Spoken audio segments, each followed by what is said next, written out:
Hello friends, welcome to this platform. स्वागत है आपका इस प्लेटफॉर्म में। तो आज मैं आप लोगों को सीटेट का प्रीवियस ईयर क्वेश्चंस बताऊंगी जो 2011, 12 और 13 का है। ठीक है, ये बहुत इंपॉर्टेंट सेशन है और सीटेट के एग्ज़ाम देने वाले जो स्टूडेंट 2026 में जो एग्ज़ाम देंगे उसके लिए ये सेशन बहुत ही ज़्यादा इंपॉर्टेंट है। और जो पहले से दे रहे हैं और जो जिनका मतलब क्वालिफाई नहीं हुआ है सीटेट, तो जो प्रीवियस ईयर क्वेश्चन होते हैं ना बहुत हेल्पफुल होता है। तो इस सेशन को आप ज़रूर देखिएगा। इससे आपको पता चलेगा कि क्वेश्चन का लेवल कैसा होता है, क्वेश्चंस कैसे आए हुए थे। ठीक है, तो न्यू सिलेबस का तो पढ़ना ही है, लेकिन आपको सीटेट का प्रीवियस ईयर क्वेश्चन बहुत ज़्यादा हेल्पफुल करेगा आपके एग्ज़ाम के लिए। ठीक है, तो सीटेट के साथ साथ जेटेट का स्टूडेंट भी इस वीडियो को ज़रूर देखेंगे, क्योंकि ये दोनों के लिए सेशन इम्पॉर्टेंट है। क्योंकि चाइल्ड पेडागोजी जो होता है ना, दोनों में लगभग सेम ही रहता है। तो हम लोग सेशन को स्टार्ट करते हैं। तो पहला क्वेश्चन है, ये जो क्वेश्चन मैं बता रही हूँ 2011 का क्वेश्चन है सीटेट का। ठीक है, तो पहला क्वेश्चन है, प्याजे के अनुसार विकास की पहली अवस्था यानी जन्म से लगभग 2 वर्ष आयु के दौरान बच्चा सबसे बेहतर सीखता है। मतलब पूछ रहा है कि विकास का जो पहला अवस्था होता है जिसमें बच्चा जन्म से 2 वर्ष तक की आयु के दौरान सबसे बेहतर सीखता, अच्छा सीखता है। तो इसमें ऑप्शन कौन सा होगा? अमूर्त तरीके से चिंतन करना, या भाषा के नए अर्जित ज्ञान के अनुप्रयोग द्वारा, या ज्ञान इंद्रियों के प्रयोग द्वारा, या निष्क्रिय शब्दों को समझने द्वारा। तो इसका सही आंसर जो होगा वो होगा आपका इंद्रियों के द्वारा। इंद्रियों यानी कि अपने सेंस ऑर्गन के द्वारा वो क्या करता है, बेहतर सीखता है। कैसे? कि क्योंकि प्याजे जो है, प्याजे के अनुसार जो विकास का पहला अवस्था होता है वो संवेदी पेशी अवस्था होता है। ठीक है, इसमें बालक क्या करता है, देखता है, मतलब किसी चीज़ को छूता है, ठीक है, पकड़ने की कोशिश करता है और धीरे धीरे वो प्रयास करता है। और प्रयास जैसे करेगा तो वो क्या करेगा, उस चीज़ को जानेगा। ठीक है, जब कोई आवाज़ होता है, कोई प्रकाश का गति होता है, या उसके ऊपर लाइट पड़ता है तो क्या होता है, उसके प्रति वो प्रतिक्रिया करता है। ठीक है, तो ऐसे ही छोटे बच्चे सीखते हैं, यानी इंद्रियों के द्वारा। ठीक है, तो इसका आंसर जो होगा वो सी नंबर होगा। अगला प्रश्न है, सबसे अधिक गहन और जटिल समाजीकरण होता है। सबसे अधिक गहन और जटिल समाजीकरण होता है किसमें? पूर्व बालावस्था के दौरान, प्रौढ़ावस्था के दौरान, व्यक्ति के पूरे जीवन में, या किशोरावस्था के दौरान। तो इसका सही आंसर होगा डी नंबर, यानी कि किशोरावस्था के दौरान क्या होता है ना, सबसे अधिक गहन होता है, जटिल समाजीकरण होता है। जैसे कि सबसे अधिक गहन और जटिल समाजीकरण जो होगा ना, किशोरावस्था के दौरान ही होगा। इस अवस्था में क्या करते हैं ना, किशोरों में समूह का निर्माण होता है। ठीक है, उसमें मित्र के प्रति भावना का विकास होता है, सामाजिक गुणों का विकास होता है, समूह के प्रति विकास होता है, सामाजिक मतलब ये परिपक्वता बढ़ती है। ठीक है, मैच्योरिटी आता है उसमें, और बहुत सारे बहुमुखी प्रवृत्ति आदि का विकास होता है। जैसे क्या होता है ना कि उसमें गठील मतलब गहन क्षमता, किसी चीज़ को सोचने समझने की क्षमता ज़्यादा बढ़ जाती है किशोरावस्था में। तो इसके लिए ऑप्शन क्या होगा, डी नंबर सही होगा। अगला प्रश्न है, अनुमानसिकता को सामाजिक संरचना माना जाता है। अनुमानसिकता को सामाजिक संरचना माना जाता है, क्यों? गत्यात्मकता, स्थिर, प्राथमिक, या गौण। तो इसमें सही आंसर जो होगा वो होगा आपका स्थिर। क्या होगा? स्थिर। अनुमानसिकता यानी हेरिडिटी। अनुमानसिकता या हेरिडिटी कह सकते हैं, प्रत्येक व्यक्ति अपने माता पिता से ही प्राप्त करता है, ये तो सबको मालूम है, जो कि एक स्थिर होता है, यानी कि स्थिर होता है, स्टेबल होता है। इसमें इन्वायरमेंटल प्रभाव का कोई असर नहीं पड़ता है। ठीक है, क्योंकि देखिए एक्वायर्ड जो होता है और एक हेरिडिटी होता है। एक्वायर्ड से क्या होगा ना कि जब कोई बच्चा जन्म लेगा तो उसके बाद वो चीज़ें सीखता है, लेकिन अनुमानसिकता में क्या होता है ना, वो अपने माँ बाप से गुण लेकर के आता है, जो कि क्या है, एक स्थिर स्थिति होती है। इसलिए बी नंबर ऑप्शन सही है। अगला प्रश्न है, सीखने का वह सिद्धांत जो पूर्ण रूप से और केवल अवलोकनीय व्यवहार पर आधारित है। सीखने के सिद्धांत से संबंध है।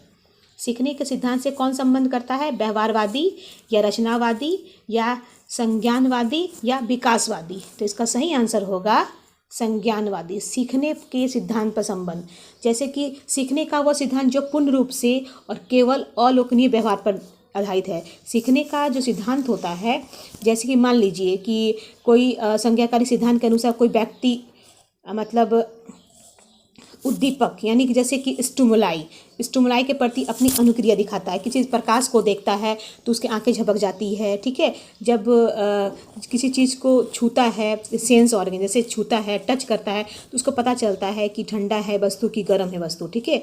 तो उसको क्या कहता है, वो अवलोकन करता है, ठीक है। तो इसलिए अधिगम का संज्ञानवादी सिद्धांत जो होता है ना, वो इसी के अंतर्गत आता है, यानी संज्ञानवादी अंतर्गत आता है। इसलिए सीखने के सिद्धांत किससे संबंधित है, संज्ञानवादी से, यानी कि उस चीज़ को सीखता है। अगला प्रश्न है 5 नंबर, निम्नलिखित में से कौन सा समझ के लिए शिक्षण को प्रदर्शित नहीं करता। समझ के लिए शिक्षण को प्रदर्शित नहीं करता। समानता और अंतर देखने और सादृश्यता स्थापित करने के लिए विद्यार्थियों की सहायता करना, विद्यार्थियों को एकांगी तथ्यों और प्रक्रियाओं को याद दिलाने के लिए योग बनाना, परिघटना या अवधारणा को अपने शब्दों में अभिव्यक्त करने के लिए विद्यार्थी को कहना, नियम कैसे काम करता है इसे स्पष्ट करने हेतु उदाहरण उपलब्ध कराने के लिए विद्यार्थियों को पढ़ाना। तो इसका सही आंसर होगा बी नंबर। यानी कि यहाँ पे जो क्वेश्चन पूछ रहा है, निम्नलिखित में से कौन सा समझ के लिए शिक्षण को प्रदर्शित नहीं करता है, मतलब यहाँ पे प्रदर्शित नहीं कर रहा है, नेगेटिव चीज़ पूछ रहा है, मतलब नहीं करना। तो यहाँ पे विद्यार्थी को एकांकी तथ्यों और प्रक्रियाओं को याद करने के योग बनाना, क्योंकि जब यहाँ पे जैसे कि नेगेटिव बात यहीं पे आ गया, एकांकी और याद करना, ये चीज़ जो होता है नेगेटिव टैग वर्ड है। याद करना जहाँ पे आ जाए ये हमेशा क्या होता है, बाल केंद्रित नहीं होना चाहिए, ये बाल केंद्रित नहीं होता है याद करना। तो इसलिए आंसर जो हो गया वो बी हो गया। अगला प्रश्न है, निम्नलिखित में से कौन सी विशेषता आंतरिक रूप से अभिप्रेरित बच्चों के लिए सही नहीं है। आंतरिक रूप से अभिप्रेरित बच्चों के लिए सही नहीं है। वे कार्य करते समय उच्च स्तर की ऊर्जा प्रदर्शित करते हैं, वे चुनौती भरे कार्यों को पसंद करते हैं, वे हमेशा सफल होते हैं, उन्हें कार्य करने में आनंद मिलता है। तो देखिए, वे कार्य करते समय उच्च स्तर की ऊर्जा प्रदर्शित करते हैं, ये तो मान लीजिए ये सही आंसर होगा, ठीक है। वे चुनौती भरे कार्यों को पसंद करते हैं, ये भी सही आंसर होगा। लेकिन यहाँ पूछ रहा है बच्चों के लिए सही नहीं है, ये हमेशा सफल होते हैं। तो ये हमेशा सफल होते हैं ये जरूरी नहीं है, क्योंकि जब बच्चे काम करते हैं तो वो सीखते हैं, गिरते हैं, फिर असफल होते हैं, फिर धीरे धीरे सफल होते हैं। ये सफल और असफल का प्रक्रिया चलते रहता है। इसलिए यहाँ पे जो पूछ रहा है अभिप्रेरित बच्चों के लिए सही नहीं है, तो ये हमेशा सफल होते हैं, ये गलत होगा, ठीक है। इसके लिए इस क्वेश्चन के लिए option number C right answer है।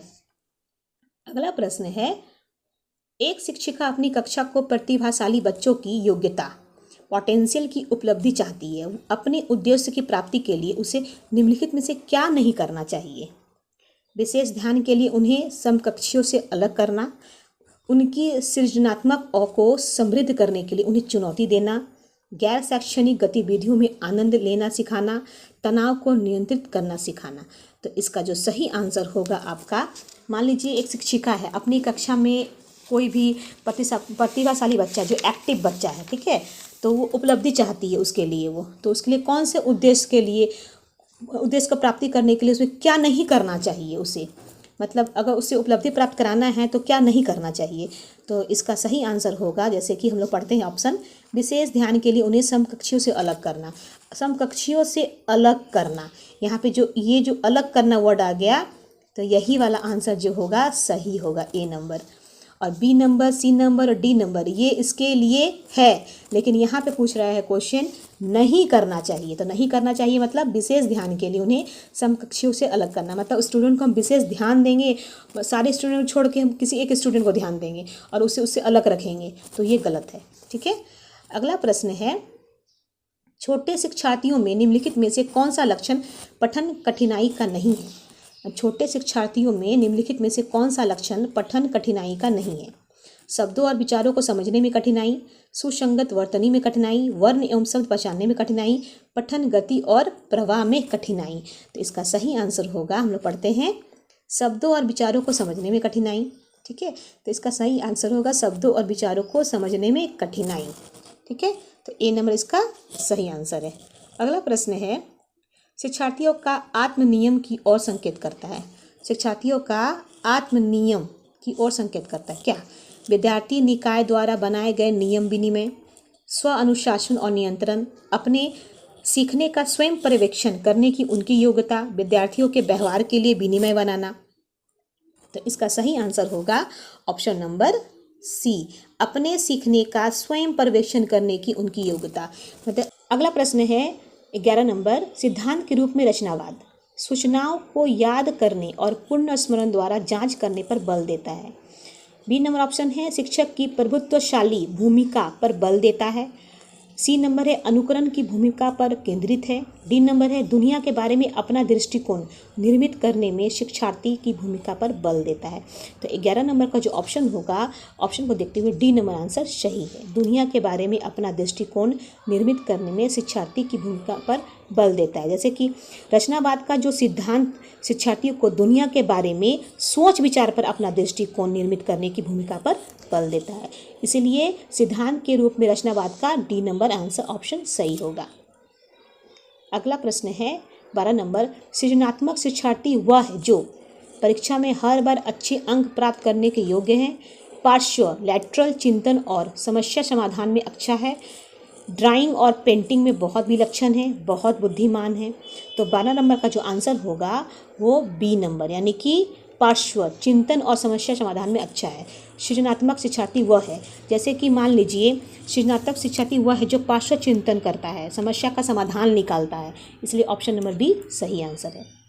अगला प्रश्न है अवधारणाओं का विकास मुख्य रूप से का हिस्सा है। अवधारणाओं का विकास जो होता है वो मुख्य रूप से किसका हिस्सा है, ये पूछ रहा है। शारीरिक विकास का है कि सामाजिक विकास का है कि संवेगात्मक विकास का है या बौद्धिक विकास का है। तो इसका सही आंसर होगा बौद्धिक विकास। ठीक है, तो बौद्धिक विकास कैसे होगा, अवधारणा का विकास होता है मुख्य रूप से बौद्धिक विकास का हिस्सा होता है, क्योंकि किसी भी अवधारणा को सोचने के लिए उसकी छवि मस्तिष्क पर बन जाती है, जिससे कि उसके बारे में सोच समझकर अवधारणा प्रकट किया जाता है। इसलिए यहाँ पे अवधारणा का जो विकास होता है मुख्य रूप से बौद्धिक विकास का हिस्सा होता है। ठीक है, अगला प्रश्न है 14 नंबर, व्यक्तिगत शिक्षार्थी एक दूसरे से भिन्न होते हैं विकास के क्रम पर कि विकास की समस्या सामान्य क्षमता पर कि विकास एवं बुद्धि एवं विकास के सिद्धांतों पर या विकास की दर पर। तो इसका सही आंसर जो होगा 14 नंबर का वो होगा ऑप्शन नंबर डी, विकास की दर पर। यानी कि व्यक्तिगत शिक्षार्थी एक दूसरे से किस में भिन्न होते हैं, किस तरह से, विकास की दर से भिन्न होते हैं। ठीक है, विकास की दर में वो भिन्न होते हैं। 15 नंबर क्वेश्चन है बच्चे के उचित विकास को सुनिश्चित करने के लिए उसका स्वस्थ शारीरिक विकास एक महत्वपूर्ण आवश्यक है। यह कथन किसका है, सही है, क्योंकि विकास क्रम में शारीरिक विकास सबसे पहले स्थान पर आता है। सही है, क्योंकि शारीरिक विकास के अन्य पक्षों के साथ अंतर संबंधित है। सी नंबर है गलत है, क्योंकि शारीरिक विकास के अन्य पक्षों को किसी भी प्रकार से प्रभावित नहीं करता। डी नंबर है गलत हो सकता है, क्योंकि विकास नितांत व्यक्तिगत मामला होता है। तो इसका ऑप्शन नंबर जो हो ऑप्शन को देख करके ऑप्शन नंबर बी सही लग रहा है। सही है, क्योंकि शारीरिक विकास जो होता है विकास के अन्य पक्षों के साथ अंतर संबंधित होता है। ठीक है, किसी भी बच्चे का जो संपूर्ण विकास होता है वो शारीरिक एवं अन्य विकास साथ साथ होना चाहिए, क्योंकि शारीरिक विकास जो होता है विकास के अन्य पक्षों के साथ अंतर संबंधित करता है, इसलिए ऑप्शन नंबर बी सही आंसर है। 16 नंबर है इरफान खिलौने को तोड़ता है और उसके पुर्जे को देखने के लिए उन्हें अलग अलग कर देता है, आप क्या करेंगे, उसके जिज्ञासु स्वभाव को प्रोत्साहित करेंगे और उसकी ऊर्जा को सही दिशा में संचालित करेंगे, उसे समझाएंगे कि खिलौने को कभी तोड़ना नहीं चाहिए, इरफान को खिलौनों से कभी भी नहीं खेलने देना चाहिए, उस पर हमेशा नज़र रखना चाहिए। तो इसका सही आंसर होगा ऑप्शन को देखते हुए ए, उसके जिज्ञासु स्वभाव को प्रोत्साहन करेंगे, इनकरेज करेंगे और उनकी ऊर्जा को सही दिशा में संचालित करेंगे। ठीक है, अगला प्रश्न है बच्चे के विकास के सिद्धांतों को समझना शिक्षक की सहायता करता है, किस तरह से। ऑप्शन नंबर ए है शिक्षार्थियों को क्यों पढ़ाना चाहिए या औचित्य स्थापित करने में।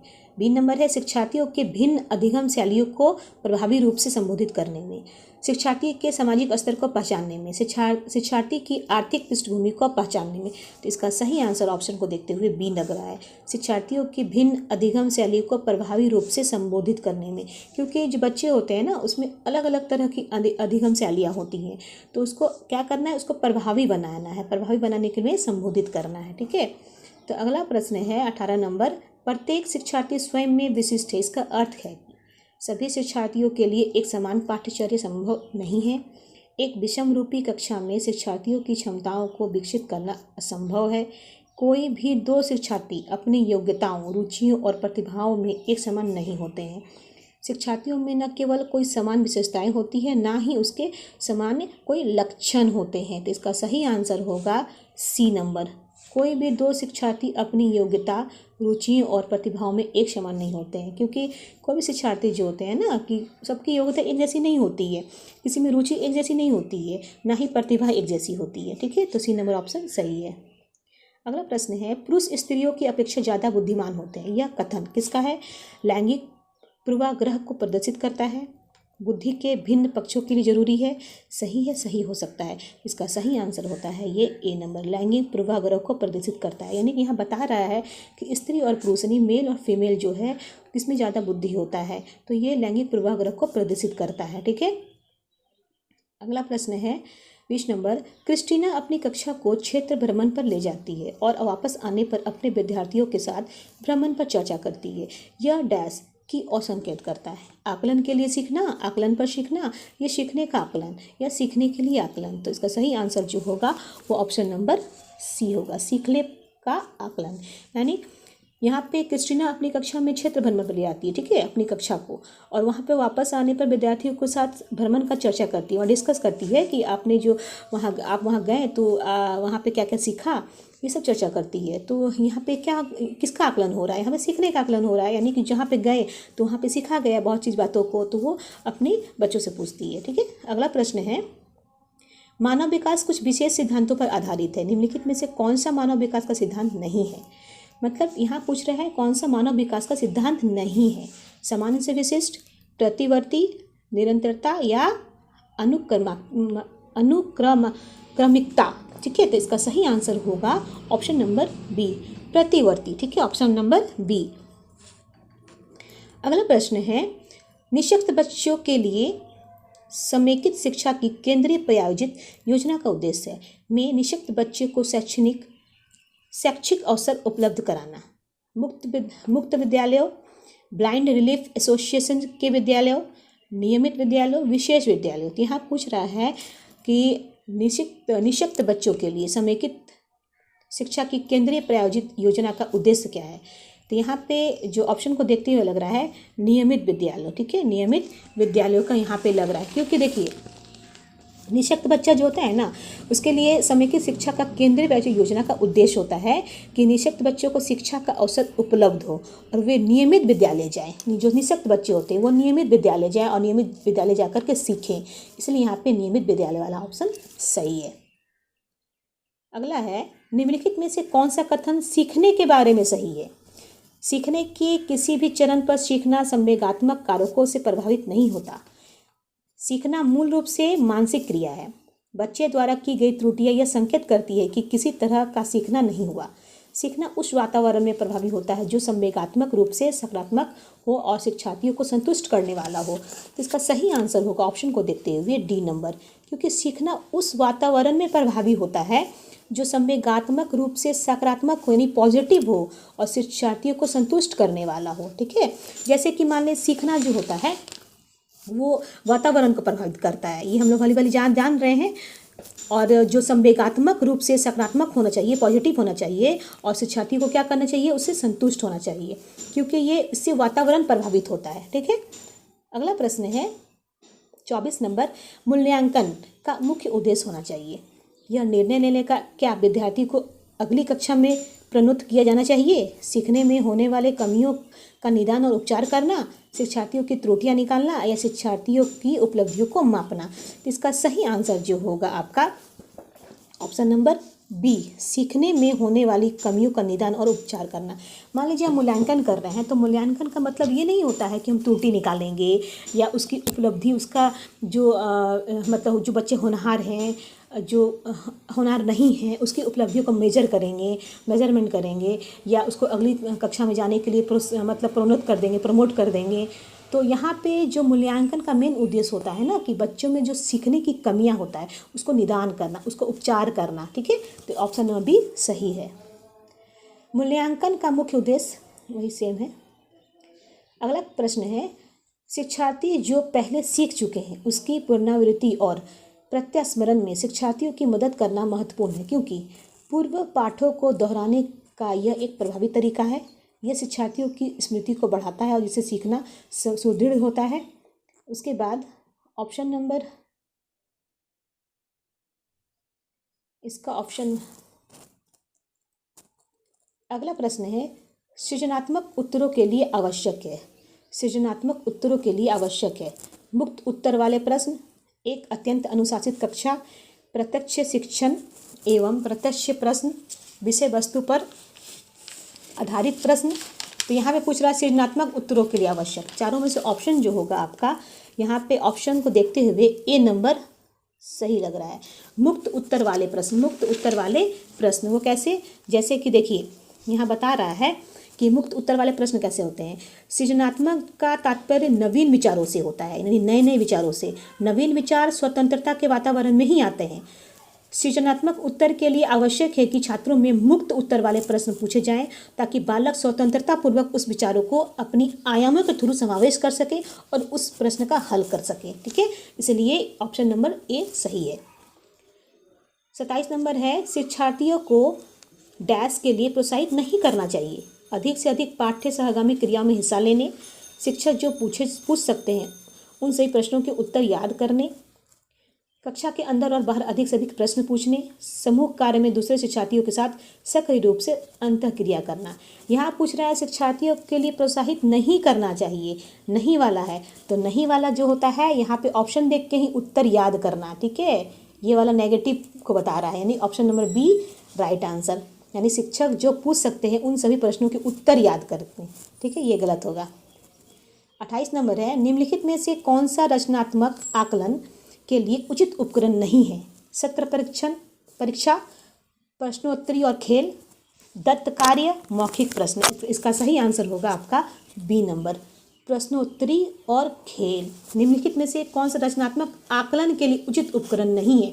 यहाँ उचित उपकरण बोल रहा है नहीं है। ठीक है, तो यहाँ पे 28 नंबर जो प्रश्न पूछ रहा था, तो यहाँ पे सत्र का परीक्षा ये तो हो सकता है, दत्त कार्य हो सकता है, मौखिक प्रश्न हो सकता है, लेकिन प्रश्नोत्तरी और खेल यहाँ पे ये इसका उपकरण नहीं है, क्योंकि प्रश्नोत्तरी और खेल जो होता है ना वो रचनात्मक आकलन के लिए उचित उपकरण होता है। ठीक है, रचनात्मक आकलन के लिए उचित उपकरण नहीं होता है। प्रश्नोत्तरी और खेल जो होता है ना वो रचनात्मक आकलन के लिए उचित उपकरण ये नहीं होता है। अगला प्रश्न है विद्यार्थियों के सीखने में जो रिक्तियाँ रह जाती है उसके निदान के बाद होना चाहिए। सभी पाठों को व्यवस्थित रूप से दोहराना, शिक्षार्थियों और अभिभावकों को उपलब्धि के बारे में बताना, समुचित उपचारात्मक कार्य, सघन अभ्यास कार्य। तो इसका सही आंसर होगा ऑप्शन को देखते हुए सी नंबर, समुचित उपचारात्मक कार्य।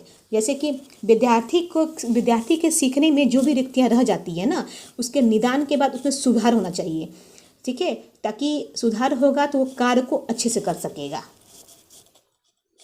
और 30 नंबर है भारतीय समाज की बहुभाषिक विशेषता को डैश देखा जाना चाहिए। विद्यार्थियों को सीखने के लिए अभिप्रेरित करने हेतु शिक्षक योग्यता की चुनौती के रूप में, शिक्षार्थियों के लिए विद्यालय जीवन को एक जटिल अनुभव के रूप में बनाने का कारक के रूप में, शिक्षण अधिगम प्रक्रियाएं बाधा के रूप में, विद्यालय जीवन को समृद्ध बनाने के संसाधन के रूप में। तो यहाँ पे ऑप्शन को देख के होना चाहिए डी नंबर, यानी कि विद्यालय जीवन को समृद्ध बनाने के संसाधन के रूप में। क्योंकि भारतीय समाज की जो बहुभाषिक विशेषता होती है ना कि कम से कम विद्यालय को समृद्ध बनाना है। अगर संसाधन सही रूप से रहेगा तो विद्यार्थियों को सीखने का भी उचित अवसर मिलेगा। ठीक है, संसाधन की कमी के कारण कुछ विद्यार्थी सीख नहीं पाते हैं। तो यहीं भी होगा इसका आंसर ऑप्शन नंबर डी। ये जो क्वेश्चन है ये 2012 का क्वेश्चन है सीटेट का।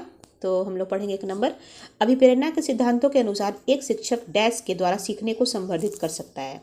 विद्यार्थियों से वास्तविक अपेक्षाएं रखने, अपेक्षाओं का एक रूप स्तर रखने, विद्यार्थियों से किसी प्रकार की अपेक्षाएं न रखने, विद्यार्थियों से बहुत उच्च अपेक्षाएं रखने। मतलब यहाँ पूछ रहा है कि अपेक्षा के सिद्धांत के अनुसार एक शिक्षक के द्वारा सीखने को संवर्धित कर सकता है। तो इस चारों में से ऑप्शन क्या होगा, तो इसके ऑप्शन ए देख करके सही लग रहा है, विद्यार्थियों से वास्तविक अपेक्षाएं रखना, क्योंकि एक शिक्षक विद्यार्थी से वास्तविक अपेक्षा ही रखना चाहता है। ठीक है, अगला प्रश्न है विकास शुरू होता है, विकास उत्तर बाल अवस्था से, प्रसव पूर्व अवस्था से, शैशवावस्था से या पूर्व बाल अवस्था से। विकास जो होता है वो प्रसव पूर्व अवस्था से ही स्टार्ट हो जाता है, क्योंकि शीघ्र मानसिक विकास को समझने के लिए ना मनोवैज्ञानिक ने बताया था कि विकास प्रसव के 4 माह पहले शुरू हो जाता है। यह मुख्यतः 3 चरणों में होता है। एक तो होता है भ्रूण अवस्था, भ्रूण चरण, ठीक है। तो और भी बहुत सारी अवस्थाएं हैं। तो जो भी विकास शुरू होगा ये प्रसव के 4 महीने तक पहले स्टार्ट हो जाता है, यानी कि प्रसव पूर्व अवस्था से ही विकास शुरू हो जाता है। अगला प्रश्न है, बहुविध बुद्धि सिद्धांत के अनुसार सभी प्रकार के पशुओं, खनिजों और पेड़ पौधों को पहचानने और वर्गीकृत करने की योग्यता डैश कहलाती है। तार्किक गणितीय बुद्धि, प्राकृतिक बुद्धि या भाषिक बुद्धि या स्थानिक बुद्धि। इसका सही आंसर होगा बी, यानी प्राकृतिक बुद्धि, ठीक है।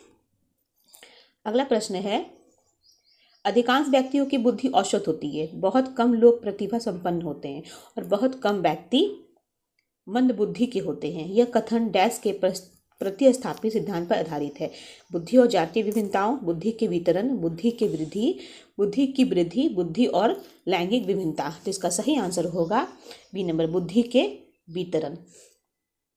अगला प्रश्न है, सहयोगी अधिगम में अधिक उम्र के प्रवीण विद्यार्थी छोटे और कम निपुण विद्यार्थियों की मदद करते हैं। इससे गहन प्रतियोगिता होती है, उच्च नैतिक विकास होता है, समूह में द्वंद्व होता है, उच्च उपलब्धि और आत्मसम्मान विकसित होता है। तो इसका सही आंसर होगा उच्च उपलब्धि और आत्मसम्मान विकसित होता है, ठीक है। अगला प्रश्न है, जब पूर्व का अधिगम नई स्थितियों के सीखने को बिल्कुल प्रभावित नहीं करता है तो यह कहलाता है अधिगम का शून्य स्थानांतरण, अधिगम का निरपेक्ष स्थानांतरण, अधिगम का सकारात्मक स्थानांतरण, अधिगम का नकारात्मक स्थानांतरण। इसका सही आंसर होगा ए, ऑप्शन नंबर ए, अधिगम का शून्य स्थानांतरण। अगला प्रश्न है, चिंतन अनिवार्य रूप से है एक संज्ञानात्मक गतिविधि, मनोगतिक प्रक्रिया, मनोवैज्ञानिक परिघटना, भावनात्मक व्यवहार। तो यहाँ पे पूछ रहा है चिंतन के बारे में। चिंतन अनिवार्य रूप से क्या है? ये चारों में से संज्ञानात्मक गतिविधि है कि मनोगतिक प्रक्रिया है कि मनोवैज्ञानिक परिघटना है या भावनात्मक व्यवहार है? तो इसका सही आंसर होगा ये संज्ञानात्मक गतिविधि है। अगला है, एक बाल केंद्रित कक्षा में बच्चे समानता सीखते हैं। एक बाल केंद्रित कक्षा में बच्चे समानता सीखते हैं क्या? तो व्यक्तित्व और सामूहिक दोनों रूपों में, मुख्य रूप से शिक्षक से, व्यक्तित्व रूप से, समूह में, यानी कि यहाँ पूछ रहा है ऑप्शन। अगला प्रश्न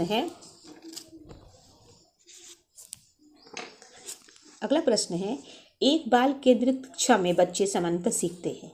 बाल केंद्रित कक्षा में बच्चे समानता सीखते हैं कैसे?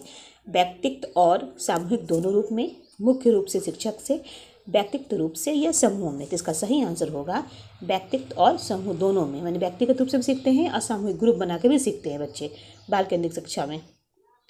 अगला प्रश्न है, प्याजे के अधिगम के संज्ञानात्मक सिद्धांत के अनुसार वह प्रक्रिया जिसके द्वारा संज्ञानात्मक संरचना को संशोधित किया जाता है कहलाती है प्रत्यक्षण, समायोजन, समावेशन, स्कीमा। तो इसका सही आंसर होगा समावेशन, ठीक है। इसका सही आंसर होगा समावेशन।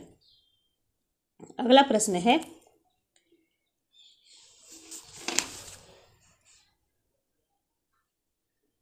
एक शिक्षिका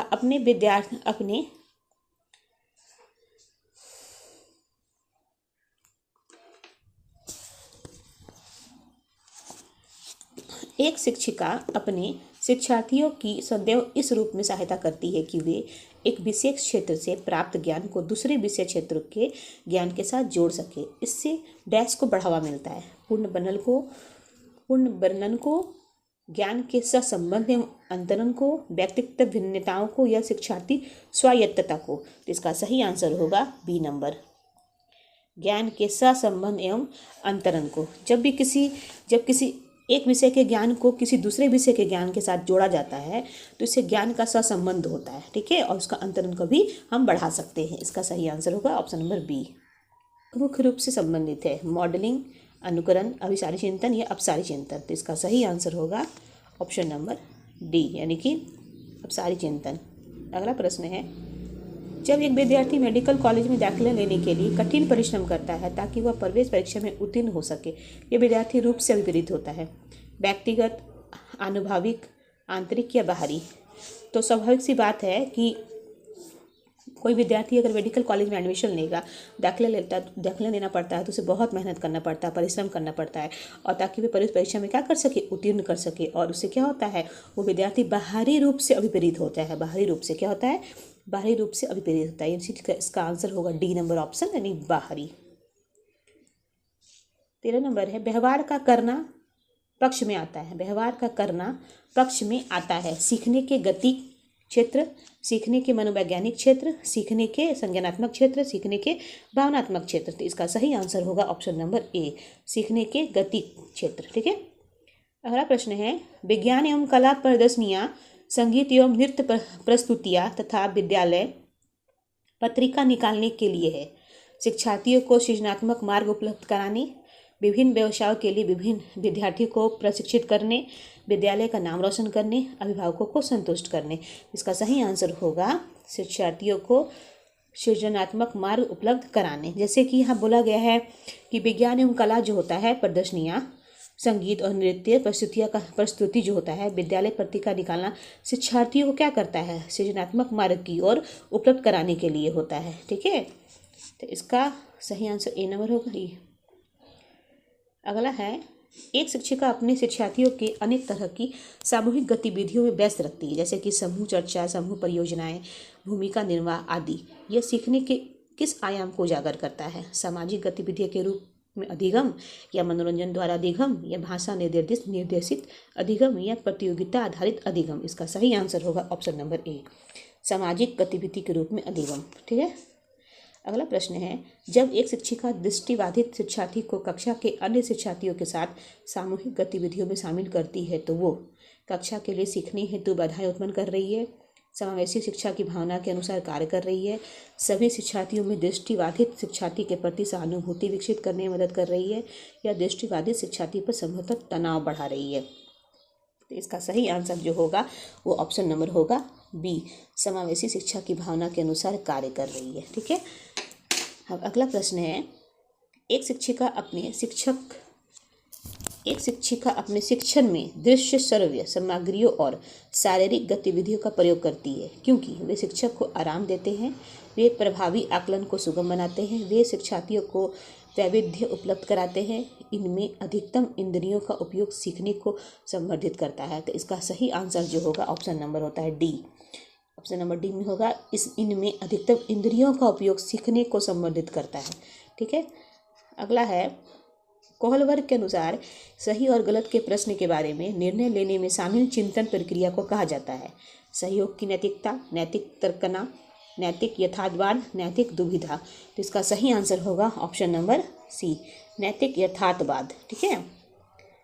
19 नंबर है, एक विद्यार्थी अपने समकक्ष व्यक्तियों के समूह के प्रति आक्रामक व्यवहार करता है और विद्यालय के मानदंडों को नहीं मानता। इस विद्यार्थी को डैश में सहायता की आवश्यकता होती है, भावनात्मक क्षेत्र की, या उच्च स्तरीय चिंतन कौशल, या संज्ञानात्मक क्षेत्र, या मनोगत्यात्मक क्षेत्र। तो इसका सही आंसर होगा आपका ए नंबर, भावनात्मक क्षेत्र। ठीक है। इसका क्या होगा आंसर, भावनात्मक क्षेत्र। अगला प्रश्न है, शिक्षकों को यह सलाह दी जाती है कि वे अपने शिक्षार्थियों को सामूहिक गतिविधियों में शामिल करें, क्योंकि सीखने को सुगम बनाने के अतिरिक्त ये भी कार्य कर सकती है, मतलब कार्य करती है दुश्चिंता, सामाजिकरण, मूल्यद्वंद और आक्रामकता। इसमें से कौन सा होगा? तो 20 नंबर का ऑप्शन जो है वो बी नंबर सही, यानी सामाजिकरण।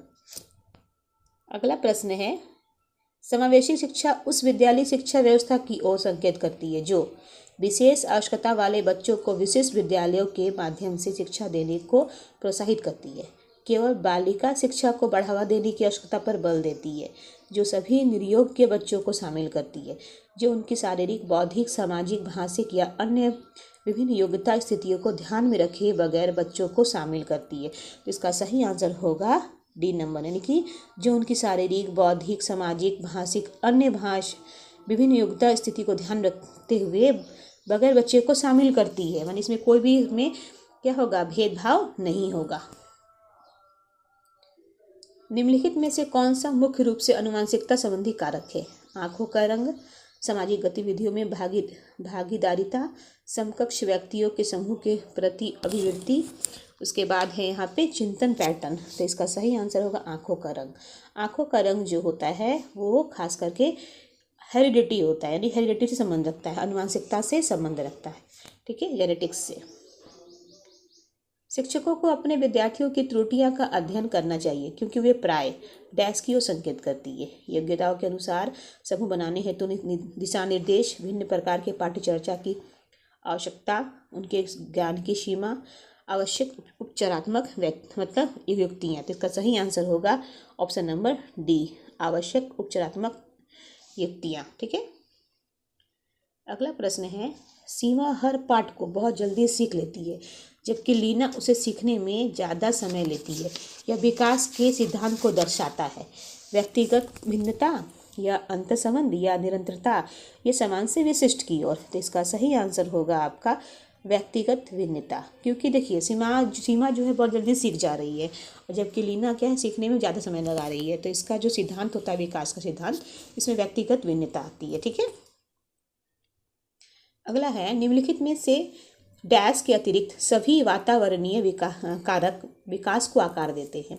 पौष्टिकता की गुणवत्ता, संस्कृति, शिक्षा की गुणवत्ता, शारीरिक संगठन। तो इसका सही आंसर होगा शारीरिक गठन, ठीक है, शारीरिक गठन इसका सही आंसर होगा।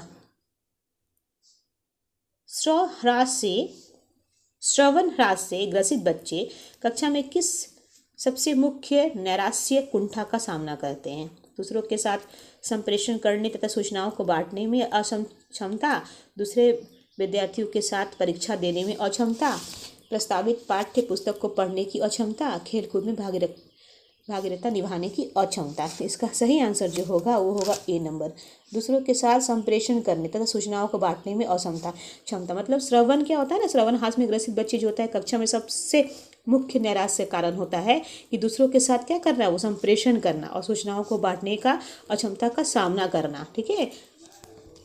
अगला प्रश्न है, डिस्लेक्सिया मुख्य रूप से डैश की समस्या होती है। डिस्लेक्सिया सुनने की, पढ़ने की, बोलने या सुनने की। तो इसका सही आंसर होगा पढ़ने की, ठीक है। डिस्लेक्सिया यानी पढ़ने की। डिस्लेक्सिया एक अधिगम विकलांगता है जिसका कारण क्या होता है ना, कि उसे पठन कार्य में विकार उत्पन्न होता है और डिस्लेक्सिया के ग्रसित जो बच्चे होते हैं, बालक जो होते हैं, उसे पढ़ने में बहुत ही कठिनाई होती है, ठीक है। ऐसे प्रश्न पूछे जाते हैं। प्रतिभाशाली विद्यार्थी अपनी क्षमताओं को तब विकसित कर पाएंगे जब बार बार उनकी परीक्षा होगी, वे अन्य विद्यार्थियों के साथ अधिगम प्रक्रिया से जुड़ते हैं, उन्हें अन्य विद्यार्थियों से अलग किया जाएगा, वे निजी कोचिंग कक्षाओं में पढ़ेंगे। तो इसका सही आंसर होगा ऑप्शन नंबर बी, यानी कि वे अन्य विद्यार्थियों के साथ अधिगम प्रक्रिया से जुड़ते हैं। अगला प्रश्न है, एक अच्छी पाठ्य पुस्तक डैश से बचती है। एक अच्छी पाठ्य पुस्तक डैश से बचती है, लैंगिक समानता से या सामाजिक उत्तरदायित्व से या लैंगिक पूर्वाग्रह से या लैंगिक संवेदनशीलता से। इसका सही आंसर होगा लैंगिक पूर्वाग्रह। मतलब एक अच्छी पाठ्य पुस्तक लैंगिक पूर्वाग्रह से ही बचती है, ठीक है। और अगला है, पियाजे के अनुसार संज्ञानात्मक विकास के किस चरण पर बच्चा वस्तु अस्थायित्व को प्रदर्शित करता है? मूर्त संक्रियात्मक चरण, औपचारिक संक्रियात्मक चरण, संवेदी प्रेरक चरण या पूर्व संक्रियात्मक चरण? इसका सही आंसर होगा ऑप्शन नंबर सी, संवेदी प्रेरक चरण। संवेदी प्रेरक चरण मतलब संवेदी प्रेरक चरण में शिशु जो होता है ना, असहाय जीवधारी से गतिशील, अर्धभाषी, सामाजिक दृष्टि से चतुर व्यक्ति बन जाता है और वे आवाज़ तथा प्रकाश के प्रति प्रतिक्रिया दिखाता है, रुचिकर कार्यों को करने की कोशिश करता है तथा वस्तुओं को स्थिर मानने लगता है और ऐसे वस्तुओं के बारे में भी कल्पना करना प्रारंभ कर देता है जो प्रत्यक्ष नहीं होता है। इसी कारण यहाँ जो आंसर होगा ऑप्शन नंबर सी, संवेदी प्रेरक चरण। अगला क्वेश्चन है 1 नंबर। तो ये जो क्वेश्चन है आपका 2012 का क्वेश्चन है। इसके पहले वाला जो क्वेश्चन था वो भी 2012 का क्वेश्चन था, यानी कि साल में 2 बार जो एग्ज़ाम हुई थी 2012 में, तो उसका पहला पार्ट ये दूसरा पार्ट है, ठीक है। क्वेश्चन को स्टार्ट करते हैं। विद्यार्थियों से प्रतिक्रिया प्राप्त करने का आदर्श प्रतीक्षा समय के सही अनुपात में होना चाहिए। पिछले पाठों के प्रश्नों का उत्तर देने के लिए विद्यार्थियों द्वारा दिया गया समय, वास्तविक जीवन में प्रश्न की प्रासंगिकता, पाठ्यचर्या में प्रकरण विशेष के लिए आवंटित समय, प्रश्न का कठिनाई। इसका सही आंसर होगा ऑप्शन नंबर डी, प्रश्न का कठिनाई स्तर। अगला प्रश्न है, मान लीजिए आप विद्यालय शिक्षा बोर्ड के अध्यक्ष हैं। आप अपने अधिकार क्षेत्र के अंतर्गत आने वाले विद्यालयों की शिक्षा की संपूर्ण गुणवत्ता को सुधारने के लिए क्या योजना बनाएंगे? इस प्रकार का प्रश्न का एक उदाहरण है।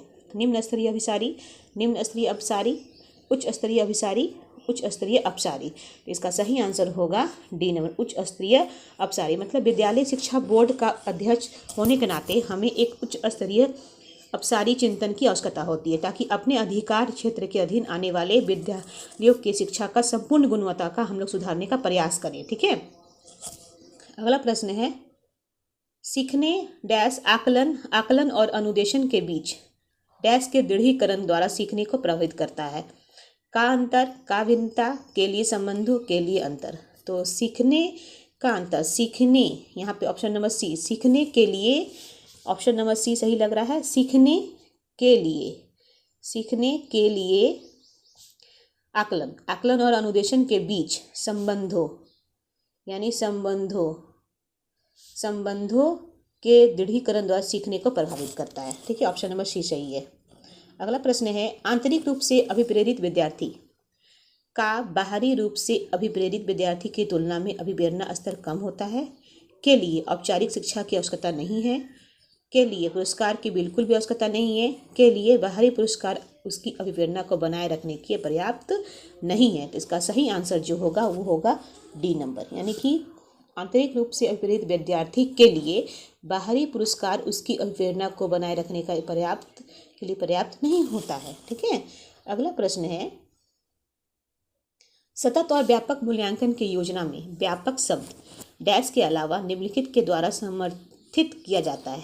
जेपी गिलफोर्ड का बुद्धि संरचना का सिद्धांत, एल थर्स्टन का प्राथमिक मानसिक योग्यता का सिद्धांत, बहुबुद्धि सिद्धांत, सूचना प्रक्रमण सिद्धांत। इसका सही आंसर होगा ए नंबर, जेपी गिलफोर्ड का बुद्धि संरचना का सिद्धांत। अगला प्रश्न है, कक्ष में शिक्षक और विद्यार्थी किस प्रकार जेंडर को डैश करते हैं? यह सीखने के वातावरण पर क्या करता है? रूपांतरित को क्षुब्ध करता है, परिभाषित को कम प्रभावी बनाता है, व्याख्यातिक पर कोई प्रभाव नहीं डालता, निर्मित पर प्रभाव डालता है। इसका सही आंसर होगा ए नंबर, यानी कक्ष में शिक्षक और विद्यार्थी किस प्रकार के जेंडर को रूपांतरित करता है। ठीक है, रूपांतरित करता है, और यह सीखने के वातावरण को क्या करता है? क्षुब्ध करता है, यानी कि ऑप्शन नंबर ए सही आंसर है। अगला प्रश्न है, उपलब्धि अभिप्रेरणा है।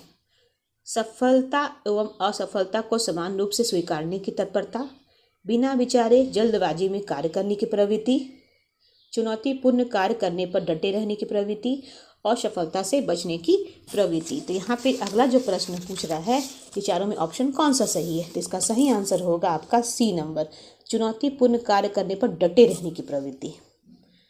अगला प्रश्न है,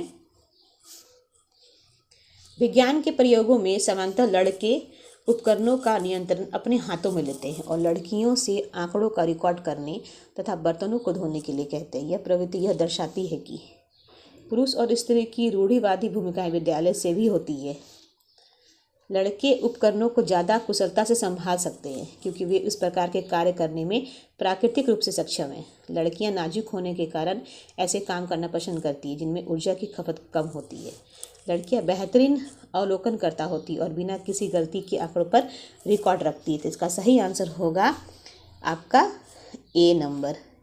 यहाँ पे क्या हो रहा है ना कि स्त्री और पुरुष की रूढ़िवादी भूमिकाएं विद्यालय में हो रही है क्योंकि दोनों में डिफरेंस बताया जा रहा है, दोनों को डिफर किया जा रहा है। ठीक है, ऑप्शन नंबर ए सही आंसर है। अगला प्रश्न है, सीबीएसई द्वारा प्रस्तावित समूह परियोजना गतिविधि का एक सशक्त साधन है। सीबीएसई द्वारा प्रस्तावित समूह परियोजना गतिविधि का एक क्या है? सशक्त साधन है। कौन सी गतिविधि का सशक्त साधन है? रोजमर्रा के शिक्षण से होने वाले तनाव को दूर करने, अनेकता में एकता की संकल्पना का प्रचार प्रसार करने, सामाजिक भागीदारी को सुगम बनाने, शिक्षकों के भार को हल्का करने के लिए। तो यहाँ पूछ रहा है सीबीएसई द्वारा प्रस्तावित समूह परियोजना गतिविधि। तो इसका सही आंसर जो होगा वो होगा आपका ऑप्शन नंबर सी, सामाजिक भागीदारिता को सुगम बनाने के लिए। अगला प्रश्न है, रेवन का प्रोग्रेसिव मैट्रिसेस परीक्षण डैश परीक्षण का उदाहरण है। असमूह बुद्धि लब्धांक, व्यक्तित्व, मौखिक बुद्धि लब्धांक, संस्कृति मुक्त बुद्धि लब्धांक। तो इसका 10 नंबर का जो ऑप्शन होगा वो डी नंबर सही होगा। ठीक है, संस्कृति मुक्त बुद्धि लब्धांक। अगला प्रश्न है, निम्नलिखित में से कौन सा सिद्धांत पाठ योजना में शामिल नहीं है? योजना की दृढ़ता, शिक्षार्थियों का ज्ञान, उद्देश्यों की स्पष्टता, शिक्षण का ज्ञान। तो इसका सही आंसर जो होगा वो होगा आपका ए नंबर, योजना की दृढ़ता। पाठ योजना में योजना की दृढ़ता शामिल नहीं है। निःशुल्क एवं अनिवार्य शिक्षा का अधिकार 2009 में अनिवार्य शब्द का अर्थ है। केंद्र सरकार दाखिले, उपस्थिति और प्रारंभिक शिक्षा की पूर्णता को सुनिश्चित करेगी। उचित सरकारी दाखिले, उपस्थित और प्रारंभिक शिक्षा की पूर्णता को सुनिश्चित करेगी। दंडात्मक कार्य से बचने के लिए अपने बच्चों को विद्यालय भेजने के लिए अभिभावकों पर अनिवार्य रूप से जोर डाला जाएगा, या अनिवार्य शिक्षा सतत परीक्षण के माध्यम से प्रदान की जाएगी। तो इसका सही आंसर जो होगा आपका वो होगा ऑप्शन नंबर बी, उचित सरकारी दाखिले, उपस्थित और प्रारंभिक शिक्षा की पूर्णता को सुनिश्चित करेगी, या निःशुल्क शिक्षा वाला में। तो अगला प्रश्न है, अधिगमकर्ता का स्वनियमन का क्या अर्थ है? विद्यार्थी निकाय द्वारा बनाए गए नियम एवं विनिमय, विद्यार्थियों के व्यवहार के लिए विनिमयों का निर्माण करना, स्वानुशासन और नियंत्रण, अपने सीखने का स्वयं अनुवीक्षण करने की योग्यता। तो इसका सही आंसर होगा डी नंबर, अपने सीखने का स्वयं अनुवीक्षण करने की जो योग्यता होती है वही होता है स्वनियमन। अगला प्रश्न है, मैडम चाय खाती है वाक्य है। तो यहाँ मैडम चाय खाती है वाक्य है, कौन सा वाक्य है? अर्थ विज्ञान एवं वाक्य विन्यास दोनों की दृष्टि से सही है, कि अर्थ विज्ञान एवं वाक्य विन्यास दोनों की दृष्टि से गलत है, कि वाक्य विन्यास की दृष्टि से सही है लेकिन अर्थ विज्ञान की दृष्टि से गलत है। अर्थ विज्ञान की दृष्टि से सही है लेकिन वाक्य विन्यास की दृष्टि से गलत है। इसका सही आंसर होगा ऑप्शन नंबर सी, वाक्य विन्यास की दृष्टि से सही है ये, लेकिन अर्थ विज्ञान की दृष्टि से ये गलत है। अगला प्रश्न है, सीखने के सिद्धांतों के संदर्भ में इसके फोल्डिंग डैश की ओर संकेत करता है। इसके फोल्डिंग डैश की ओर संकेत करता है। सीखने के वयस्कों द्वारा अस्थायी सहयोग, विद्यार्थियों द्वारा की गई गलतियों के कारण का पता लगाना, अनुरूपित शिक्षण और पूर्व अधिगम की पुनरावृत्ति। तो इसका सही आंसर जो होगा आपका ऑप्शन नंबर ए, सीखने में वयस्कों द्वारा अस्थायी सहयोग, इसके फोल्डिंग का संकेत करता है। ठीक है, अगला प्रश्न है, एक महिला ने भोजन प्राप्त करने के लिए अपने बच्चों को बेच दिया। इस खबर को डैश के आधार पर अच्छी तरह समझा जा सकता है। मनोसामाजिक सिद्धांत, पुनर्वर्लित आकस्मिकताओं का सिद्धांत, मनोविश्लेषणात्मक सिद्धांत, पदानुक्रमिक आवश्यकताओं का सिद्धांत। इसका सही आंसर जो होगा आपका वो ऑप्शन नंबर होगा डी, पदानुक्रमिक आवश्यकता का सिद्धांत। एक महिला ने भोजन प्राप्त करने के लिए क्या किया? अपने बच्चे को भेज दिया। तो इसमें क्या होता है, यह मैस्लो द्वारा दिए गए सिद्धांत का अनुसार सिद्धांत को, ये मैस्लो के द्वारा सिद्धांत को क्या करता है, सिद्ध करता है। मैस्लो यानी कि मैस्लो एक वैज्ञानिक थे, उनका पदानुक्रमिक जो सिद्धांत था उसके सिद्धांत पर यह सिद्ध किया जाता है कि जिसके अनुसार जो दैहिक मांग जो होता है ना, व्यक्ति सबसे ऊपर रखता है, जिसमें भोजन आता है, पानी आता है, ठीक है, उसकी कुछ ऐसे आदतें हैं। उसके बाद कुछ अन्य मांग जैसे कि सुरक्षा की मांग होती है, उसमें सामाजिक मांग होता है, सम्मान का मांग होता है। ठीक है, इसलिए यहाँ पे जो पूछा जा रहा है वो ऑप्शन नंबर डी आंसर सही है इसका। बुद्धि लब्धांक के आधार पर विभिन्न समूहों में विद्यार्थियों का वर्गीकरण उसकी स्वगरिमा को डैश है और उसके शैक्षणिक निष्पादन को डैश है। तो बुद्धि लब्धांक के आधार पे क्या बोल रहा है कि समूह के जो समूह में विद्यार्थी जो होता है ना, उसका अनुकरण उसकी स्वगरिमा को क्या करता है। तो ऑप्शन नंबर यहाँ पे बी सही है, स्वगरिमा को क्या करता है, घटाता है और उसके शैक्षणिक निष्पादन को क्या करता है, प्रभावित नहीं करता है, यानी ऑप्शन नंबर बी सही आंसर है। अगला प्रश्न है, जॉन डीबू द्वारा समर्थित लैब विद्यालयों के उदाहरण है। जॉन डीबू द्वारा समर्थित लैब विद्यालय पब्लिक विद्यालय होगा कि सामान्य विद्यालय कि फैक्ट्री विद्यालय कि प्रगतिशील विद्यालय। तो इसका सही आंसर होगा ऑप्शन नंबर डी, प्रगतिशील विद्यालय। अगला प्रश्न है, लॉरेंस कोहल वर्ग के द्वारा प्रस्तावित निम्नलिखित चरणों में से प्राथमिक विद्यालयों के बच्चे किन चरण का अनुसरण करते हैं? आज्ञा पालन और दंड उन्मुखीकरण, व्यक्तिगतता और विनिमय, अच्छे अंत व्यक्तित्व संबंध या सामाजिक अनुबंध और व्यक्तिगत अधिकार। तो उसमें ऑप्शन बताना है। ए ऑप्शन ए सही है कि बी है कि सी है कि डी है। ठीक है, तो इसका सही आंसर जो हम लोग को देख के लग रहा है वो होगा ऑप्शन नंबर ए, आज्ञा पालन और दंड उन्मुखीकरण। और दूसरा हो गया आपका यहाँ पे बी, व्यक्तिगता का विनिमय, यानी यही दोनों इसका आंसर सही हो रहा है, यानी कि ऑप्शन नंबर ए सही आंसर है। अगला प्रश्न है, एक विद्यार्थी कहता है उसका दादा आया है। एक शिक्षक होने के नाते आपकी प्रतिक्रिया होनी चाहिए। दादा आया है की जगह पर दादाजी आए हैं कहना चाहिए कि आप अपनी भाषा पर ध्यान दीजिए, अच्छा आपके दादाजी आए हैं। बच्चे आप सही वाक्य नहीं बोल रहे हैं, तो इसका सही आंसर जो होगा वो होगा आपका ऑप्शन नंबर सी, यानी कि अच्छा आपके दादाजी आए हैं, ये सही आंसर है। ठीक है, अगला प्रश्न है, डैश के अलावा निम्नलिखित घटना वृत्तांत रिकॉर्ड की विशेषताएं हैं। यह पर्याप्त विस्तार से पूर्ण तथ्यात्मक प्रतिवेदन है, यह व्यवहार का व्यक्तिनिष्ठ साक्ष्य और इसलिए यह शैक्षणिक क्षेत्र के लिए प्रतिपुष्ट उपलब्ध नहीं कराता, यह घटनाओं का सही वर्णन है, यह बच्चों के व्यक्तिगत विकास तथा सामाजिक अंतःक्रियाओं को बाधित यानी कि वर्णित करता है। यहाँ ऑप्शन के अनुसार यह बता रहा है कि कौन सा घटना वृत्तांत का जो रिकॉर्ड है उसकी विशेषताएं हैं, तो इसका सही आंसर जो होगा वो ऑप्शन नंबर होगा बी, यह व्यवहार का व्यक्तिनिष्ठ साक्ष्य और इसलिए यह शैक्षणिक क्षेत्र के लिए प्रतिपुष्टि उपलब्ध नहीं कराता। ठीक है, अगला प्रश्न है, मिश्रित आयु वर्ग के विद्यार्थियों की कक्षा से व्यवहार रखने वाले शिक्षक के लिए डैश का ज्ञान सर्वाधिक महत्वपूर्ण है।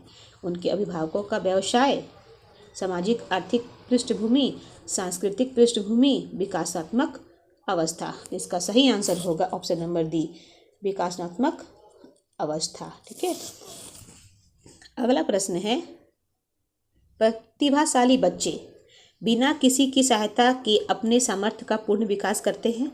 मानव के लिए महत्वपूर्ण किसी भी क्षेत्र में अस्वभावतः अच्छा निष्पादन करते हैं, समानतः शारीरिक रूप से कमजोर होते हैं और सामाजिक अंतःक्रिया में अच्छे नहीं होते, समानतः अपने शिक्षक को पसंद नहीं करते हैं।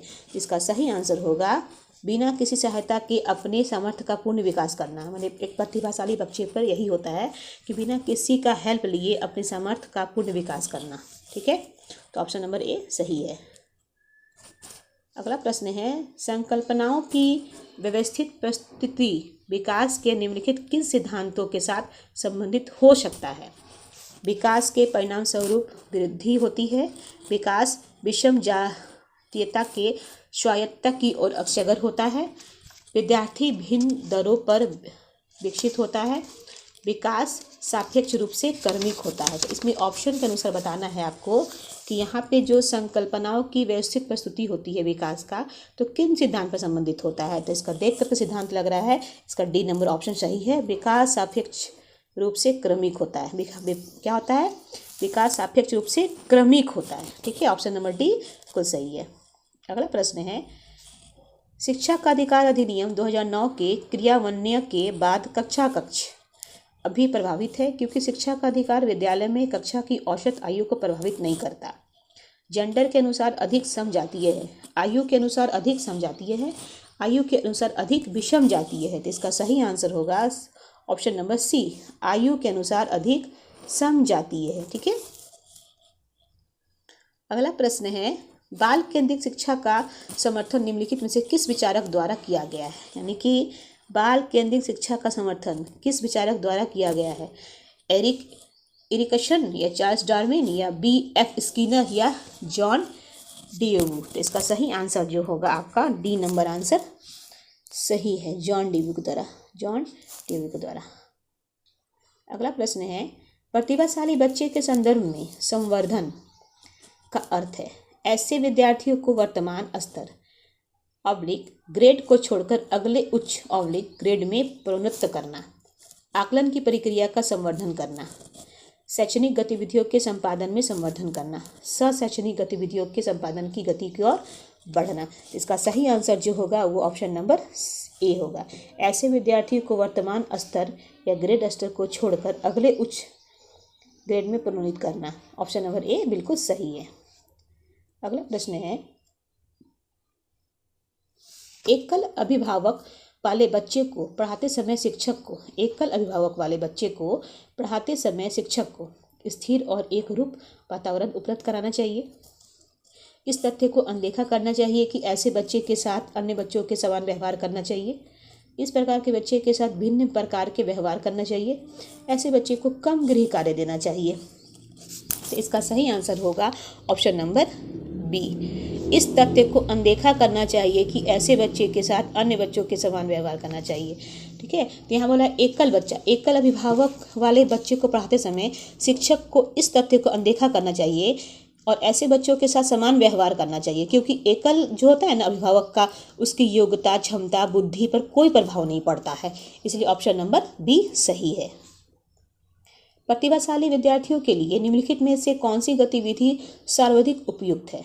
अभी हाल में ही हुए मैच का प्रतिवेदन लिखना, दी गई संकल्पनाओं के आधार पर मौलिक नाटक लिखना, पाठों के अंत में दिए गए अभ्यासों को एक बार हल करना, शिक्षक दिवस पर कक्षा को पढ़ाना। तो यहाँ पे ऑप्शन जो है बी नंबर बिल्कुल सही है। दी गई संकल्पनाओं के आधार पर मौलिक नाटक लिखना, यानी कि प्रतिभाशाली छात्र में दी गई संकल्पना जो होती है ना, उसके आधार पर मौलिक नाटक लिखना गतिविधि बहुत अच्छा होता है, उपयुक्त माना जाता है, क्योंकि उसमें क्या होता है, मौलिक चिंतन होता है, सृजनात्मक गुण का विकास होता है। ठीक है, गुणों का संयोजन होता है। इसी कारण ऑप्शन नंबर बी बिल्कुल सही है। शारीरिक गति बुद्धि रखने वाले बच्चे की अंतिम अवस्था निम्नलिखित में से कौन सी हो सकती है?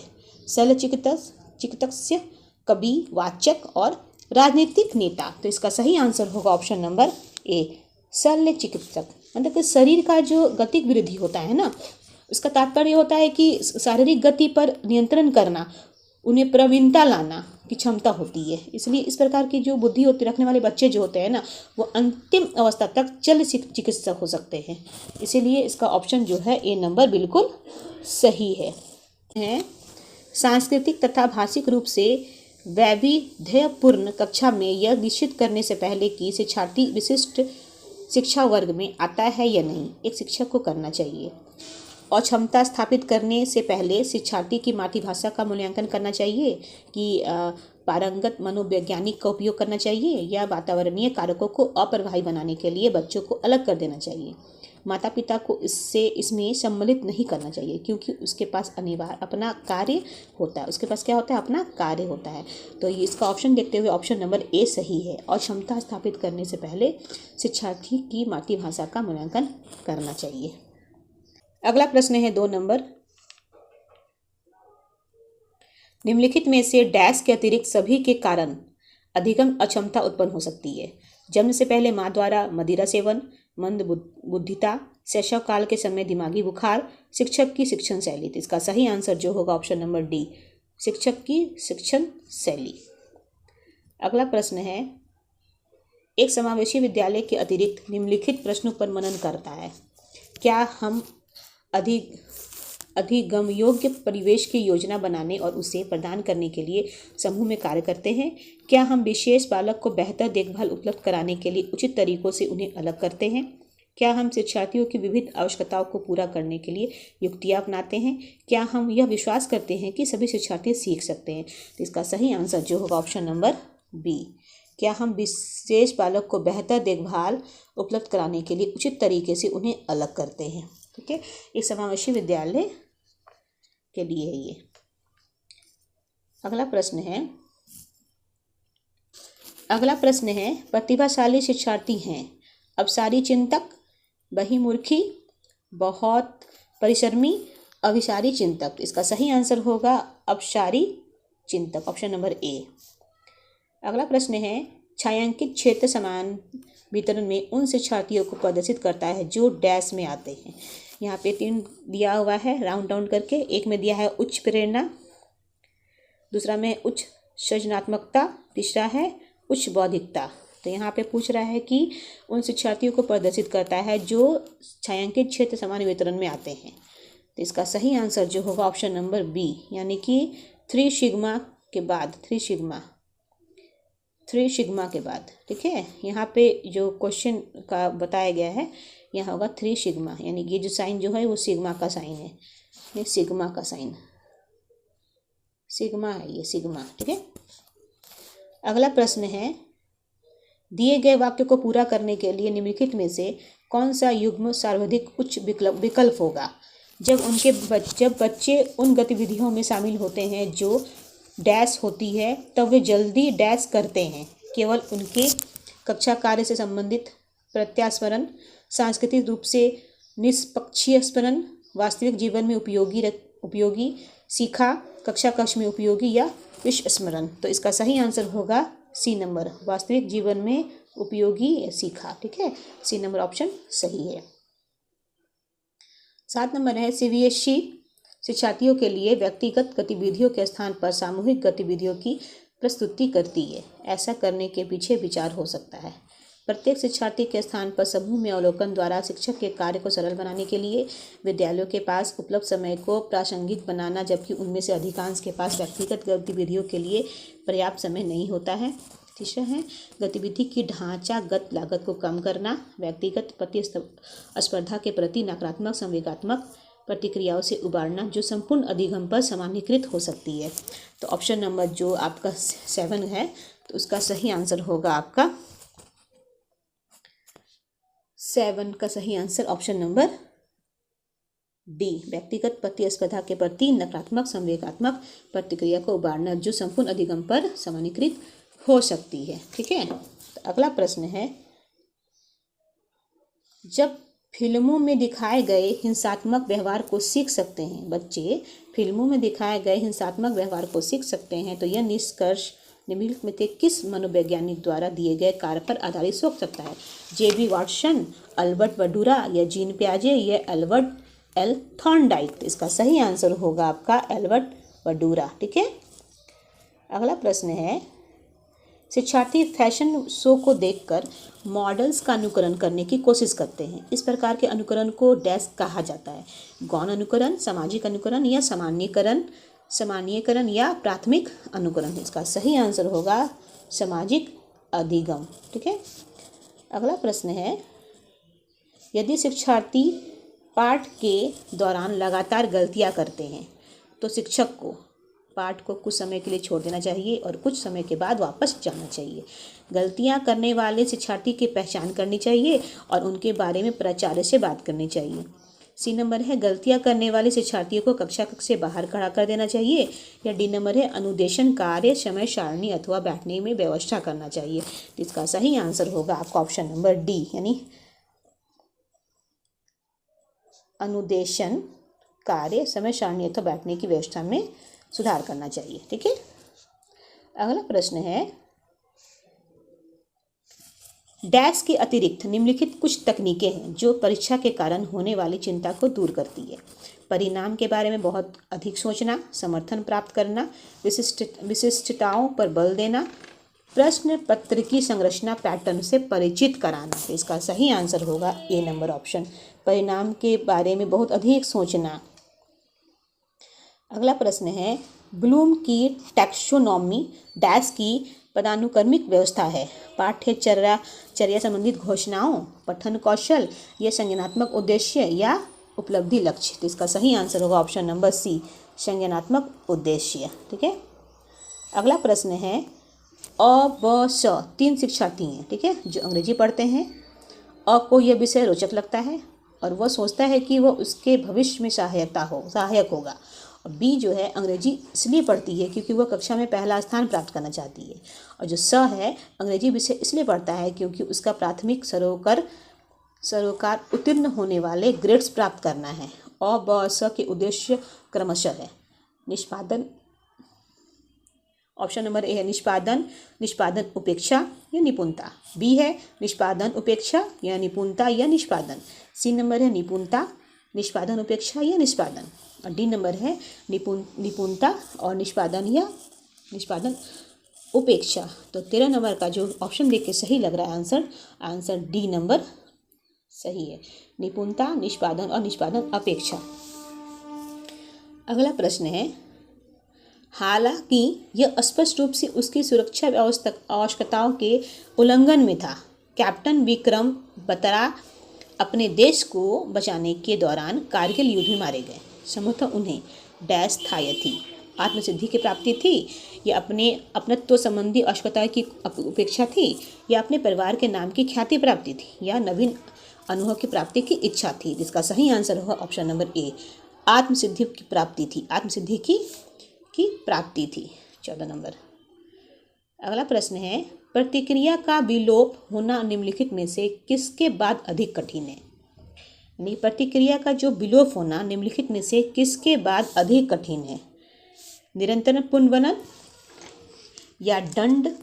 सी नंबर ऑप्शन मौखिक वर्तसरणा। डी नंबर है आंशिक पुनर्वलन। इसका सही आंसर जो होगा आपका ऑप्शन नंबर डी, आंशिक पुनर्वलन। ठीक है। अगला प्रश्न है, डैश के द्वारा निपुणता अभिविन्यास को प्रोत्साहित किया जा सकता है? शिक्षार्थियों की सफलता की परस्पर तुलना करना, गृह कार्य के रूप में अधिक अभ्यास सामग्री देखकर अनपेक्षित परीक्षा कर लेना, शिक्षार्थियों के व्यक्तिगत प्रयासों पर ध्यान केंद्रित करना। तो 16 नंबर का जो ऑप्शन देखकर लग रहा है आंसर सही है आपका डी नंबर, शिक्षार्थियों के व्यक्तिगत प्रयासों पर ध्यान केंद्रित करना। ठीक है। अगला प्रश्न है, निम्नलिखित में से किसका मिलान उचित है?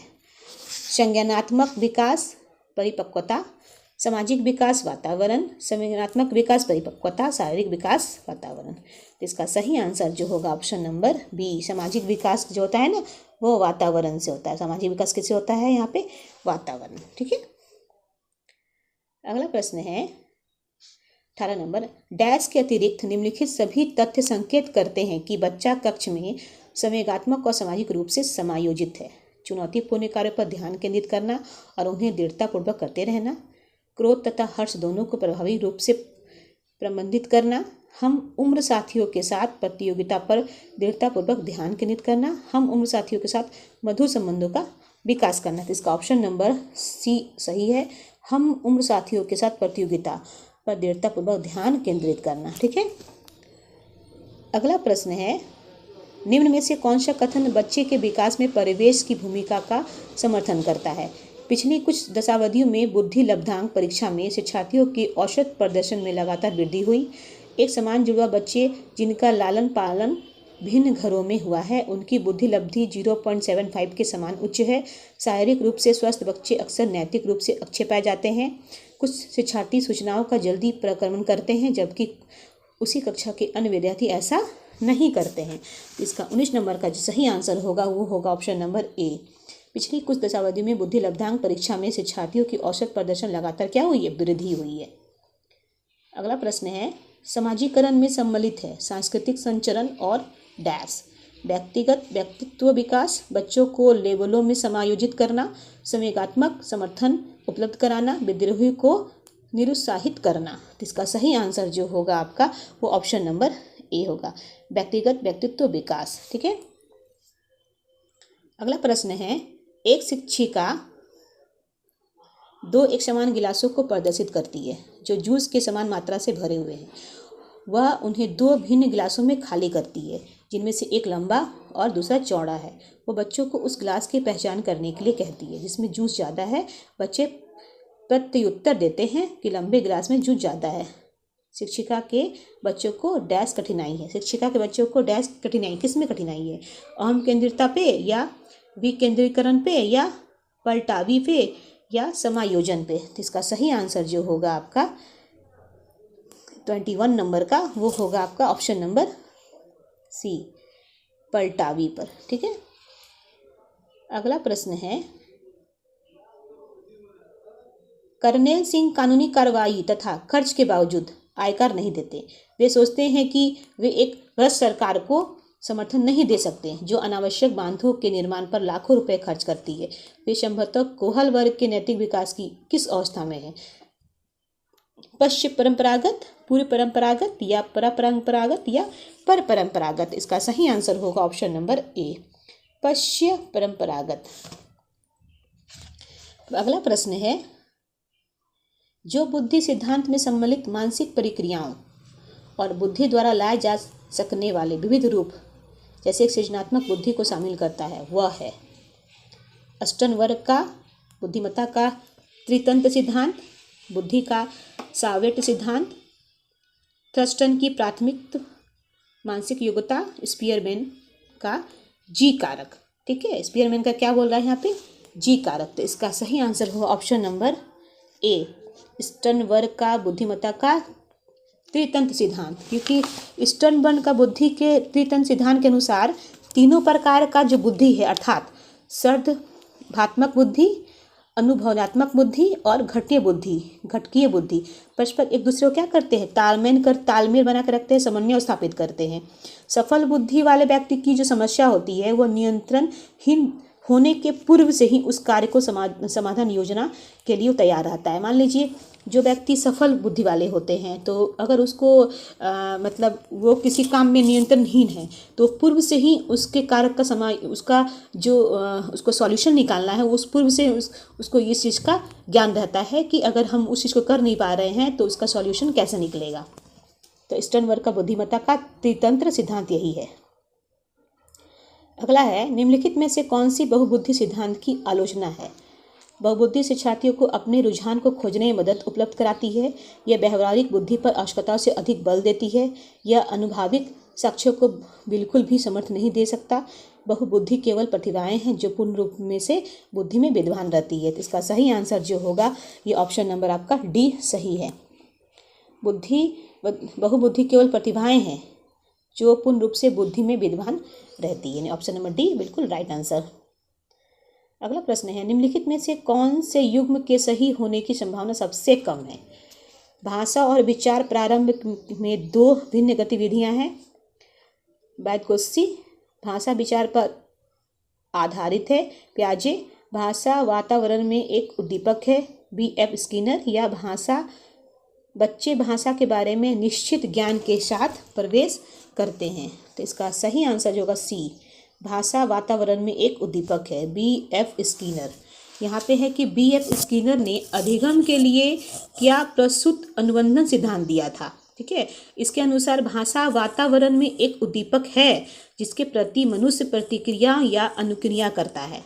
यदि व्यक्ति भाषा को समझता है, बोलता है, तो वह उसके प्रति अनुक्रिया भी करता है, और यदि वह नहीं समझता तो वो नहीं बोलता है और अनुक्रिया भी नहीं करता है। ठीक है, तो यहाँ पे option number C right answer. सामाजिक भूमिकाओं के कारण न कि जीव वैज्ञानिक संपत्ति के कारण सौंपी गई विशेषताएं डैश कहलाती है। जेंडर भूमिका दबाव, जेंडर भूमिका रूढ़िबद्धता, जेंडर भूमिका नैदानिक, जेंडर भूमिका अभिवृत्ति। इसका सही आंसर जो होगा वो होगा जेंडर भूमिका रूढ़िवादिता। ठीक है, अगला प्रश्न है, निम्नलिखित में से कौन सा अधिगम को अधिकतम करने के लिए सर्वाधिक उचित है। शिक्षार्थियों में व्यक्तिगत भिन्नता को सहज बनाने के लिए समान शिक्षार्थियों को जोड़ बनाए जा सकते हैं। अधिकतम परिणाम लाने के लिए शिक्षक केवल एक अधिगम शैली पर ध्यान केंद्रित करते हैं। समान सांस्कृतिक पृष्ठभूमि वाले शिक्षार्थियों को एक कक्षा में रखना चाहिए ताकि मन वैभिन्न से बचा रहे। शिक्षिका को अपने संज्ञानात्मक शैली के साथ साथ अपने शिक्षार्थियों की संज्ञानात्मक शैली का पहचान करना चाहिए। इसका सही आंसर होगा ऑप्शन नंबर डी। शिक्षिका को अपनी संज्ञानात्मक शैली के साथ साथ अपने शिक्षार्थियों की संज्ञानात्मक शैली की पहचान करनी चाहिए। अगला प्रश्न है, डैश के अतिरिक्त निम्नलिखित सभी सीखने के रूप में आकलन को बढ़ावा देता है। अवसर लेने हेतु शिक्षार्थियों के लिए एक सुनिश्चित वातावरण का निर्माण करना, पढ़ाए गए विषय पर मनन करने के लिए शिक्षार्थियों को कहना, जितनी संभावना हो शिक्षार्थियों का लगातार परीक्षण लेना, शिक्षार्थियों को आंतरिक पृष्ठ पोषण लेने के लिए कहना। तो इसका सही आंसर जो होगा ऑप्शन नंबर सी, जितनी संभावना हो शिक्षार्थियों का लगातार परीक्षण लेना। ठीक है, अगला प्रश्न है, जब एक बावर्ची खाना पकाते समय खाने को चखता है तो वह डैश के समान है। सीखने के लिए आकलन, सीखने के रूप में आकलन, आकलन और सीखना, सीखने का आकलन। तो इसका सही आंसर होगा ऑप्शन नंबर ए, सीखने के लिए आकलन। ठीक है, अगला लास्ट प्रश्न है, अंतरपरक अनुदेशन है। कक्षा में प्रत्येक शिक्षार्थी के लिए कुछ अलग करना, अव्यवस्थित अथवा स्वच्छंद शिक्षार्थी गतिविधियां, ऐसे समूहों का प्रयोग जो कभी नहीं बदलते, शिक्षार्थियों की आवश्यकता को पूरा करने के लिए समूहीकरण के विविध रूपों का प्रयोग करना। तो इसका सही आंसर होगा ऑप्शन नंबर डी, शिक्षार्थियों की आवश्यकता को पूरा करने के लिए समूहीकरण का विविध रूप से प्रयोग करना। ठीक है, तो ये वाला 2013 का प्रश्न है। अब अगले सेशन में हम लोग 14-15 का क्वेश्चन लेकर के आएंगे, सीटेट का प्रीवियस ईयर क्वेश्चन। स्टूडेंट्स या फ्रेंड्स जो भी आप लोग हो, आप लोग जो जेटेट और सीटेट की तैयारी कर रहे हो इस सेशन को पूरी देखना, वीडियो को प्लीज़ स्किप मत करना। वीडियो अच्छा लगे तो चैनल को ज़रूर सब्सक्राइब करना, ठीक है। आपका देखा हुआ वीडियो से ही मेरा ही मनोबल बढ़ता है, तो मेरा मनोबल ज़रूर बढ़ाइए आप लोग, ठीक है। तो आज का सेशन इतना ही रहेगा। Thank you so much.